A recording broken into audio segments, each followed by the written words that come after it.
Welcome to Friday's segment of 3 Things to Watch as we get ready for Week 8 of the CAA football season. Let's dive right in, Rob, as we begin with our first thing to watch will be the in-state rivalry clash between James Madison and William & Mary. Yeah, Bobby, last week, 5 of the CAA's 6 nationally ranked teams suffered losses in conference play, with 4 falling to unranked opponents. The only ranked team that survived was JMU, which rallied for 21 points in the fourth quarter to defeat Villanova 38-24.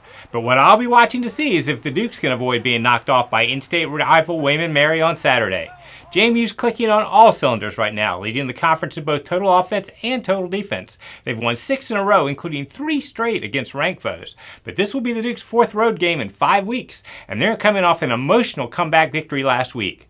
Now, meanwhile, William & Mary had a bye last Saturday, giving them 2 weeks to prepare. The Tribe was able to get healthy and will be motivated by a capacity crowd on homecoming at Zabel Stadium. William & Mary's 2-1 at home this season, and the only loss was a close one to Villanova a couple of weeks ago. They have the ability to make big plays offensively and are pretty experienced on defense.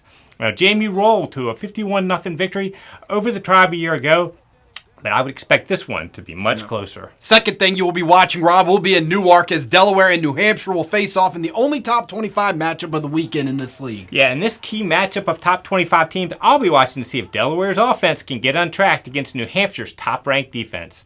The Blue Hens have been held to 360 yards or less in their past 4 games and scored 22 points or fewer in 3 of them.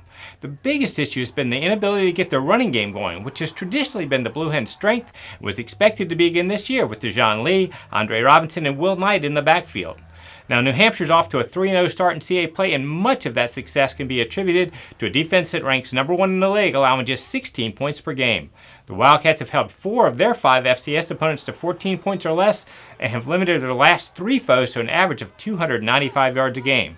They've done a good job creating pressure up front, and the secondary is very experienced. The Blue Hens always play well at Delaware Stadium, but can they put up enough points to hand a confident New Hampshire team their first conference loss of the year? And Rob, your third thing to watch this Saturday will be in New York as Albany and Rhode Island will showcase their passing attacks at Bob Ford Field. Yeah, Saturday's conference showdown between Rhode Island and Albany features the top 2 receiving tandems in the CAA, and I'll be watching to see which group can help lead their team to a victory. The Rams' Aaron Parker and Isaiah Coulter and the Great Danes' Juwan Green and Jarrah Reeves are among the top wide receivers in the country. Parker and Coulter rank 1st and 2nd in the CAA in receptions per game, while Green and Reeves are tied for 3rd in catches.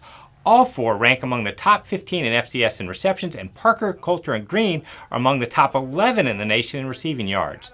Each of them has 3 100-yard receiving games this season, and they've combined for 22 touchdowns.